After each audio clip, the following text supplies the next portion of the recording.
Halo semuanya, tentunya kita udah nggak asing nih sama yang namanya Unilever. Nah, produk-produk yang kita gunakan sehari-hari mulai dari sampo, pasta gigi, dan sabun tentunya ada beberapa yang berasal dari produk-produk yang dikeluarkan oleh PT Unilever Tbk.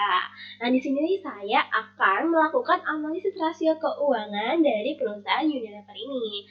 Oke, nah sebelum saya melakukan analisis, perkenalkan terlebih dahulu, nama saya Alia Nuriski Khairunisa Nanagustisai. Saya dari kelas MB 4407 dan NIM 14012041100.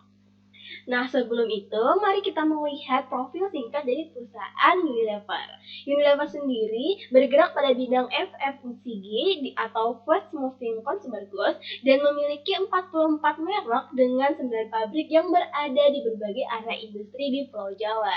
Nah, Unilever Indonesia didirikan pada tanggal 5 Desember 1993 dan berkantor pusat di Jakarta. Nah, di sini analisis rasio keuangan sendiri merupakan suatu alat analisis yang digunakan oleh perusahaan untuk menilai kinerja keuangan berdasarkan data perbandingan masing-masing pos yang terdapat di laporan, seperti laporan neraca, laba rugi, dan arus kas dalam periode tertentu. Nah, bisa dari periode tahunan maupun per triwulan 1, 2, 3, dan 4. Nah, di sini analisis keuangan sendiri, di sini saya akan membahas empat jenis analisis keuangan. Yang pertama adalah liquidity ratio yang terdiri dari current ratio, asset test ratio, average collection period, accounts receivable turnover, dan yang terakhir adalah inventory turnover. Kemudian yang kedua adalah capital structure ratio yang terdiri dari debt ratio dan times interest earned atau disingkat TIE.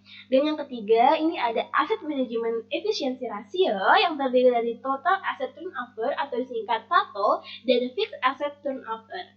Dan yang terakhir sini ada analisis keuangan Profitability Ratio yang terdiri dari Operating Return on Investment atau disingkat OIROI. Kemudian yang kedua ada Operating Profit Margin atau OPM. Kemudian ada Net Profit Margin atau NPM. Kemudian ada Return on Equity atau disingkat ROE. Kemudian ada Gross Profit Margin atau GPM. Dan yang terakhir ada Return on Asset atau ROE.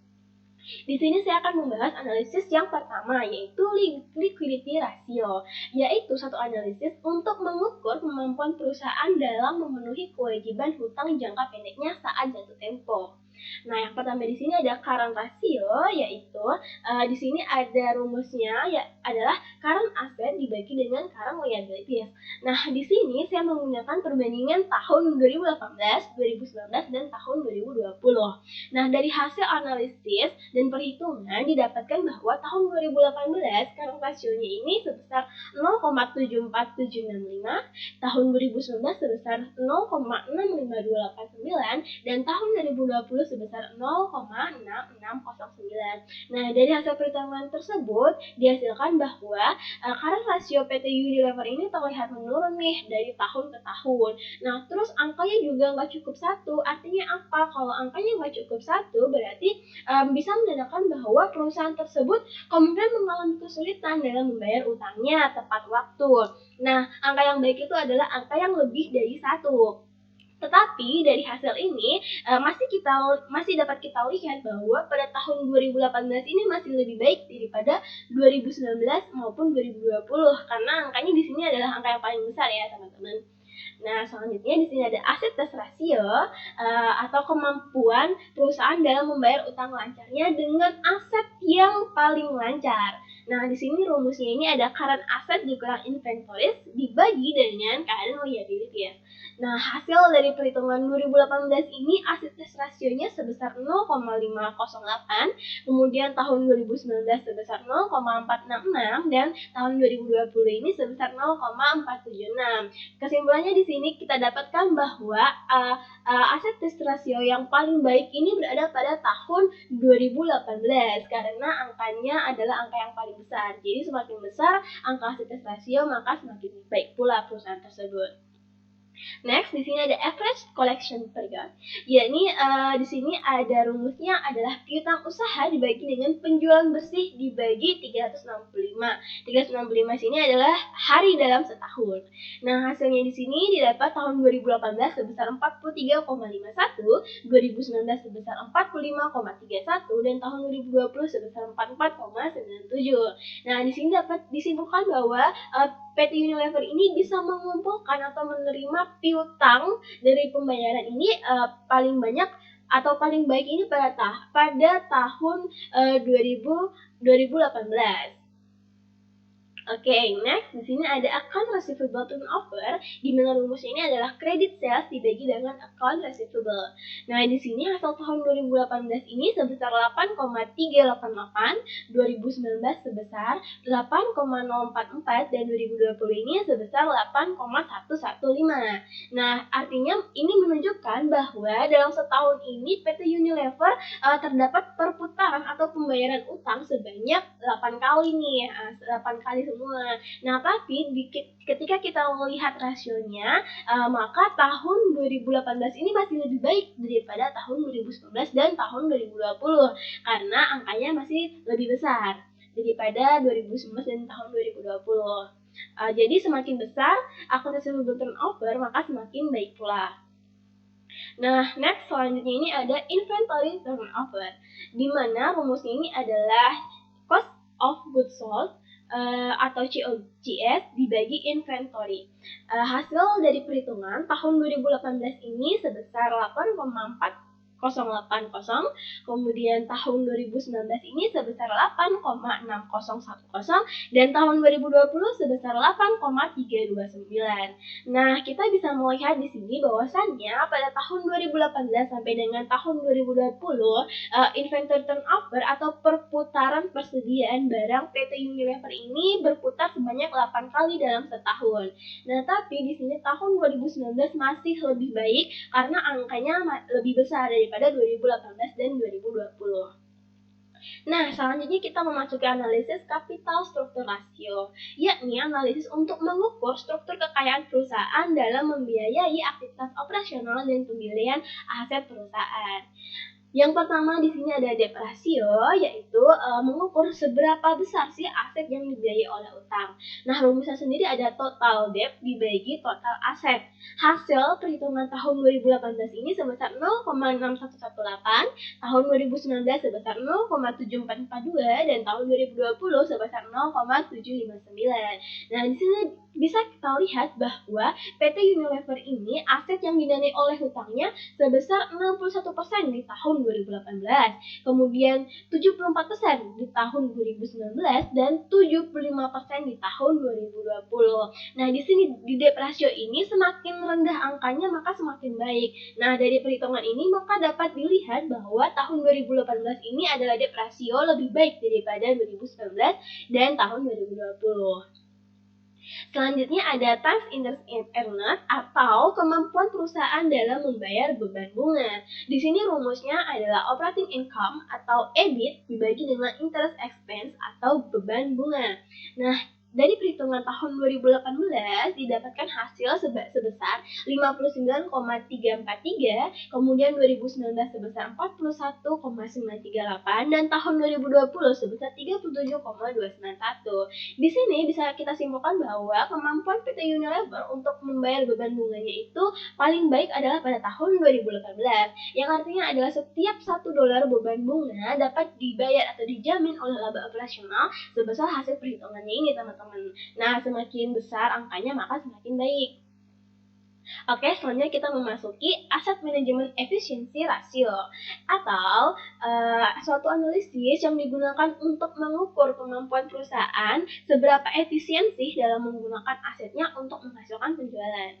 Yang pertama di sini ada Total Asset Turnover atau disingkat TATO, di mana rumusnya ini adalah sales dibagi total aset.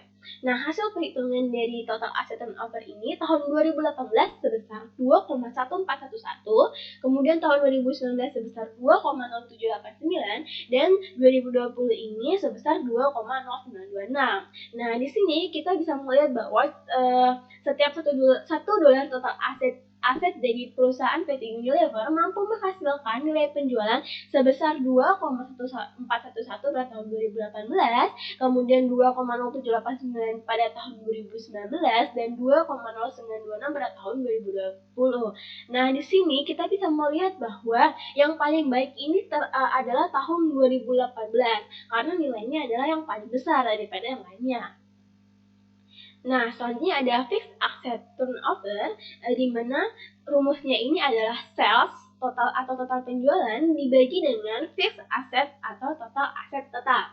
Nah, hasil perhitungan tahun 2018 ini adalah 3,933, kemudian 2019 adalah 4,005, dan tahun 2020 sebesar 4,124. Nah, dari hasil perhitungan ini kita dapat menyimpulkan bahwa perusahaan paling efisien ini dalam menggunakan aset tetapnya ini adalah pada tahun 2020 karena angkanya adalah yang paling besar dari angka-angka lainnya. Oke, selanjutnya kita masuk pada profitability ratio, yaitu analisis untuk mengetahui kemampuan perusahaan dalam mendapatkan laba atau profit dari pendapatan terkait penjualan, aset, dan ekuitas berdasarkan dasar pengukuran tertentu. Nah, yang pertama di sini ada operating return on investment atau disingkat OIROI. Di sini rumusnya ada operating income dibagi dengan total aset. Nah, tahun 2018 ini nilainya sebesar 0,6241, kemudian 2019 nilainya sebesar 0,4795, dan tahun 2020 nilainya sebesar 0,4483. Nah, di sini dapat kita lihat bahwasanya PT Unilever ini lebih efisien dalam menggunakan asetnya untuk menghasilkan penjualan ini. Yang paling baik adalah pada tahun 2018 dibandingkan tahun 2019 dan tahun 2020 karena angkanya di sini adalah yang paling besar ya, jadi lebih besar angka maka lebih baik pula OI-nya. Next di sini ada operating profit margin atau OPM. Nah, di sini rumusnya ada operating income dibagi dengan sales. Di sini hasil perhitungan tahun 2018 ini sebesar 0,2245, kemudian tahun 2019 sebesar 0,2306, dan tahun 2020 sebesar 0,2142. Nah, di sini kita dapat menyimpulkan bahwa presentasi laba yang diperoleh setelah membayar semua produksi ini paling baik adalah pada tahun 2019 karena di sini angkanya paling besar ya teman-teman. Jadi lebih besar angkanya maka lebih baik pula OPM-nya. Nah, next di sini ada net profit margin atau disingkat NPM. Rumusnya ini adalah net income dibagi dengan sales. Hasil perhitungan tahun 2018 ini NPM-nya sebesar 0,2245, kemudian 2019 sebesar 0,1651, dan tahun 2020 sebesar 0,1642. Nah, di sini kita bisa melihat bahwa setiap $1 penjual sales mampu menghasilkan laba bersih sebesar hasil perhitungan NPM ini. Nah, dari perhitungan ini kita bisa melihat bahwa PT Unilever ini menghasilkan laba paling banyak atau paling baik ini adalah pada tahun 2018 karena di sini nilainya paling besar ya daripada nilai angka 2019 dan 2020. Selanjutnya ini adalah return of equity atau disingkat ROE. Nah, rumusnya di sini adalah net income dibagi dengan total common equity. Nah, hasil perhitungannya ini tahun 2018 sebesar 1,2385, kemudian 2019 sebesar 1,3423, dan tahun 2020 sebesar 1,4292. Nah, di sini kita bisa melihat bahwasanya pada tahun 2020 ini PT Unilever mendapatkan return dari pembagian saham ini paling banyak ya daripada tahun-tahun sebelumnya karena angkanya juga paling besar. Nah, jadi semakin besar perhitungan ROI-nya maka semakin baik pula ROI perusahaan tersebut. Nah, selanjutnya di sini ada return on asset atau ROA.